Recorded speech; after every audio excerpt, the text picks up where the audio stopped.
Hey, what's up everyone, Morey Croson here, and today we're going to be helping you out with the 40, and we'll start the video right now. This is the newest edition of the Performance Lab. Reach your individual goals. You don't want to just talk about straight line speed. We also want to talk about your ability to be quick. We break down your video. Let's make you into the quarterback I know you can become.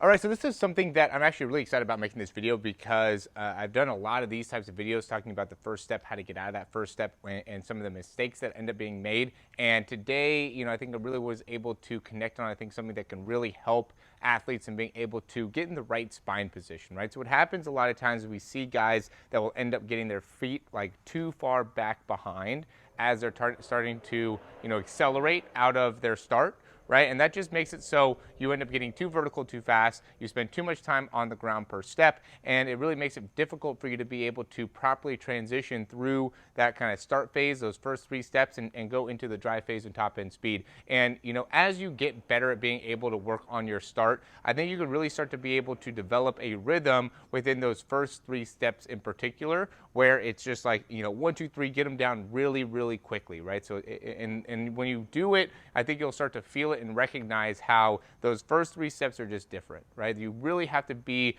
very specific from going 0 to those first 3 steps, and then once you get from those first 3, then you go into 4, 5, and all those, and that's really more of to me the drive phase. But we want to start off with those first 3 steps and being able to get our hips through, get our spine through, and maintain a very high position within that heel. And so what I think ends up being important here is the more effectiveness that we have at being able to drive forward with that front knee, right? Because what happens is, like, as we're rolling our hips through, we want to be able to drive that knee through, and as we can drive that knee down and through, it makes it so then we can get our hips forward more, and the more we can get our hips forward more, I think that helps us out with the spine.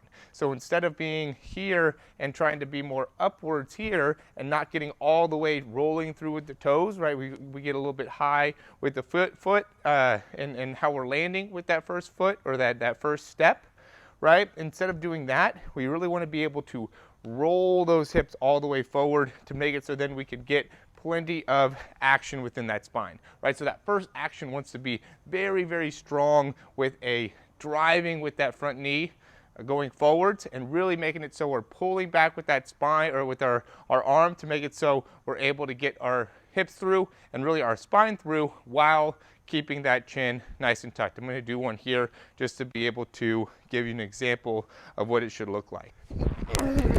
And let's really slow that down there and to be able to take a look at the position of the heels, right, and trying to be upwards within the foot. And really, my spine position is not necessarily going to pop straight up, right? We just want to be able to roll, the big concentration of being able to roll that knee forward and get those hips all the way through and make it so we're able to land with that foot underneath our hip and being able to maintain a really great angle, right? Being able to maintain a very steep angle within that heel and also a very horizontal angle within that shin or within that lower leg. And so that ends up really being super important when it comes to improving the 40. I've been working with a lot of guys here recently and being able to improve not only their start but their top end speed and really working on that first 10, right? Because when you can get a great understanding of how to utilize your feet when it comes to the first 10, it helps you in being able to accelerate from that position into that top end speed. And so, all 3 of those things end up being really important when it comes to that start, those first 3 steps,